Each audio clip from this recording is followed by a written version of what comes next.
अब हम ट्रेपेजियम के बारे में बात करेंगे। ट्रेपेजियम के सेंट्रोइड को हम कैसे कैलकुलेट कर सकते हैं।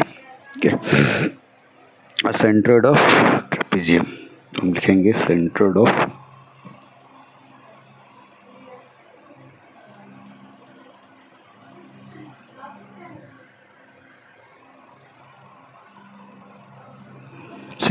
ट्रेपेजियम लिखने जा रहे हैं। ये हम सेंट्रोइड बना लेते हैं जिसकी दो पैरेलल साइड्स हैं, उनकी एक डायमेंशंस मान लेते हैं, अज्यूम कर लेते हैं ए है, दूसरा डायमेंशंस नीचे वाला जो है बी है। ये दोनों पैरेलल साइड्स हैं और दो अनपैरेलल साइड्स हैं, उसको हम इससे बना लेते हैं लाइक यहाँ और लाइक ऐसा बना लेते हैं। ठीक है, एंड अल्टीमेटली हमको हाइट भी लिखनी होगी। तो height of this trapezium is h, assume it is h. Now area of this trapezium is 1/2 addition of parallel sides a plus b times h. Okay, so this is we can write the area of this total trapezium. अब हम इस trapezium को तीन different section में तोड़ लेते हैं for ever convenience. तो एक तो हमारे पास एक ट्रायंगल ये हो गया, एक ट्रायंगल ये हो सकता है जो कि राइट एंगल ट्रायंगल देखने में। Okay, and on the inside of this manas is A, B, and C and D. So to assume it is medians of this is A1 ही कह सकते हैं इसको, B1.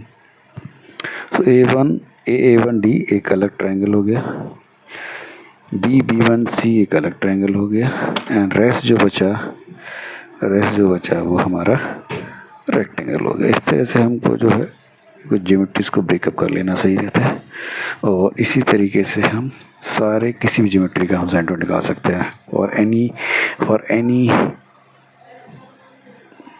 D we call complex symmetry, any complex symmetry के लिए किसी के लिए निकाल सकते हैं, उसके लिए परेशान होने की ज़रूरत नहीं है।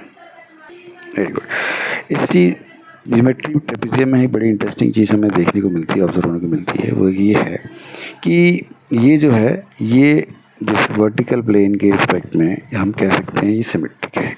जो चीज़ हमें इसमें दिखाई दे रही है बिहाइंड द मिरर है तो ये सिमेट्री है।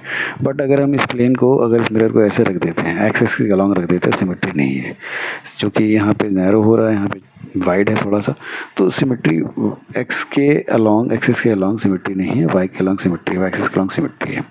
तो हमें अगर केवल वाई पता चल जाए तो हमारा काम हो जाएगा, बिकॉज सिमेट्री यदि हम एक्सिस करते हैं मीन्स वाई के अबाउट सिमेट्री है, तो हमें केवल चाहिए वाई बार चाहिए। सेंट्रोइड को हम क्या करेंगे, सिमेट्री लाइन पे, suppose this is the symmetrical line, assume कर लेंगे सिमेट्रिकल लाइन है, ये एक इमेजनरी सिमेट्रिकल लाइन है और है ही सिमेट्रिकल लाइन, इस पे कहीं पे जी हमारा लाई करेगा। ठीक है, इस पे कहीं पे हमारा जी लाई करेगा ट्रेपेजियम के लिए। तो हम क्या करेंगे, हम डीसी के अबाउट मोमेंट डिस्क्राइब करेंगे। We will write the moment of all different component of this trapezium geometry. Okay, कैसे लिखते हैं, चलो इशू करते हैं। सबसे पहले हम दो ट्रायंगल की कंसीडर कर लेते हैं। ट्रायंगुलर को कंसीडर करते हैं तो हम लिखेंगे ट्रायंगुलर 1/2 एरिया क्या होता है, 1/2 आराम से DA1 बेस होगा ना, DA1 into H plus sorry इसका मोमेंट लेना, this is all about the area, ये तो एरिया हो गया। एरिया मोमेंट का डिसाइड करना हमको डीसी के अबाउट। तो फ्लैट सरफेस से ये जो सेंटर्ड होता है इसका यहाँ पे लाई करेगा, फ्लैट सरफेस से ये जो डिस्टेंस है दिस इज एच के टर्म्स में लिखेंगे हम। एच के टर्म्स में कितना होना चाहिए, फ्लैट सरफेस से ये 1/3 होता है, मतलब एच का 1/3। सिमिलरली इस ट्रायंगल की बात करेंगे तो हम इसको भी लिख लेते हैं प्लस 1/2 बेसिस का B1C इंटू हाइट H। ठीक है, हाइट H का हाइट करो और इनटू इसका जो 1/3 H/3, अगेन इसका भी जी यहाँ लाई करेगा, H/3 होगा यहाँ पे। ठीक है, H का 1/3 होगा तो H/3 यहाँ आ गया, H का 1/3 यहाँ लिख दिया हमने। और अब पूरा ये रेक्टेंगल देख लें, स्क्वायर परफेक्ट स्क्वायर है तो we can write it here plus इसका एरिया दैट इज A², ये हाफ लाई करेगा इंटू H/2, नो डाउट।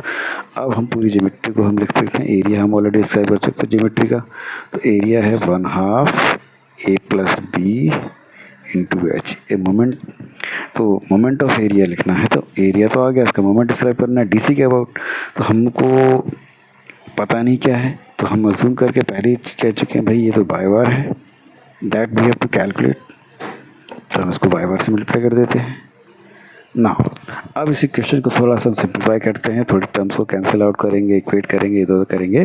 तो what we have, y bar equal to, we can write b plus 2a upon b plus a times h by 3। अगर हम DC से लिख सकते हैं, दिस इज फ्रॉम DC, और कह सकते हैं बेस से, फ्रॉम DC एज। इसी को अगर हमें AD से लिखना, AB से लिखना होता तो हम लिखते y bar equal to a plus 2b।